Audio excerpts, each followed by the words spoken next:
Assalamualaikum warahmatullahi wabarakatuh. Welcome back to YouTube my channel. Ini video ketiga yang saya buat di mata kuliah Manajemen Inovatif yang bertujuan untuk memenuhi tugas semester yang telah diberikan. Saya Rini Ulfa Mawada dari kelas 2O Manajemen SDM. Di video ketiga ini saya akan membahas tentang modal manusia atau human capital. Happy watching! Adapun materi yang saya bahas yaitu yang pertama arti dan penting human capital, yang kedua peran human capital, yang ketiga transformasi peran divisi SDM, yang keempat tingkat kompetensi dalam sistem pengukuran human capital, yang kelima perubahan paradigma karyawan, yang keenam mengidentifikasi human capital. Arti dan pentingnya human capital. Istilah human capital pertama dikemukakan oleh seorang ekonom bernama Theodor yang berpendapat bahwa peningkatan kesejahteraan pada perusahaan tidak tergantung pada tanah, peralatan, energi, sumber daya, melainkan pada kompetensi pengetahuan dari pegawainya.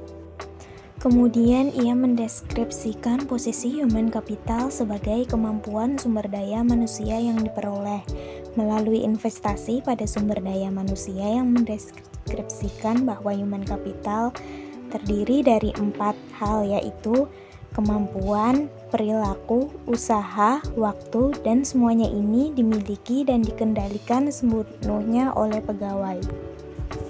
Peran human capital. Hubungan kompetensi karyawan dengan human capital dalam meningkatkan kompetensi karyawan. Tantangan utama yang harus diperhatikan yaitu kompetensi harus sesuai dengan strategi bisnis dan kompetensi perlu diciptakan melalui lebih dari satu mekanisme. 5 cara untuk meningkatkan kompetensi karyawan, yaitu yang pertama membeli, mengganti SDM yang lama dengan yang baru dan memiliki kualitas yang lebih baik. Yang kedua membangun, investasi dilakukan terhadap SDM untuk meningkatkan kualitasnya menjadi lebih baik. Yang ketiga meminjam, penggunaan konsultan atau partner efektif memungkinkan berbagai pengetahuan dan desain kerja baru. Yang keempat melambung, perusahaan harus mengeluarkan karyawan yang bekerja di bawah standar. Yang kelima mengikat karyawan jangan keluar merupakan tindakan kritis pada semua tingkatan. Transformasi peran divisi SDM. Model konseptual yang ditemukan oleh Ulrich menggambarkan bahwa transformasi divisi peran SDM yang didasarkan pada 2 dimensi utama, yaitu dimensi operasional dan dimensi strategi. Dari 2 dimensi ini muncul 4 peran SDM, yakni strategi partner, administrative expert, employee champion, dan change agent. Strategi partner yaitu departemen SDM harus mampu menjadi partner bagi manajer lini dan manajemen lainnya dalam mengeksekusi strategi dan membantu merealisasikan perencanaan. Administratif expert yaitu membantu tercapainya efisiensi administratif dan memastikan bahwa kos dapat dikurangi dan kualitas tetap terjaga secara kontinu. Employee champion yaitu departemen SDM harus dapat menunjukkan komitmennya terhadap manajemen dan pada waktu yang sama berusaha meningkatkan kontribusi karyawan lebih besar. Change agent yaitu departemen SDM harus dapat menjadi agen perubahan yang kontinu, membantu proses dan kultur secara bersama, meningkatkan kapasitas organisasi untuk lebih baik. Tingkat kompetensi dalam sistem pengukuran human capital.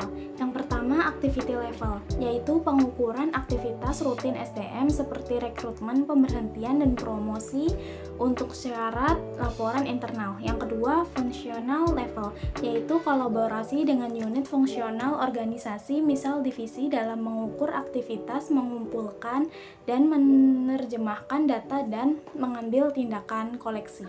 Yang ketiga, strategi level, yaitu tingkatan analisis tertinggi sehingga dapat memberikan gambaran perusahaan secara penuh. Dari ketiga tingkat kompetensi, diketahui bagaimana melakukan pengukuran nilai human capital pada ketiga tingkat tersebut, dimulai dari tingkat korporat dalam unit bisnis fungsional, tingkat terendah yaitu aktivitas dari divisi SDM.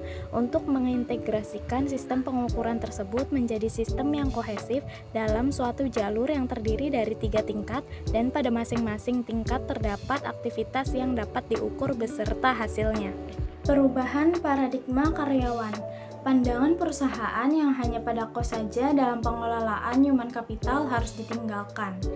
Artinya, investasi dalam SDM dipandang bukan sebagai biaya saat ini, melainkan investasi aset masa depan.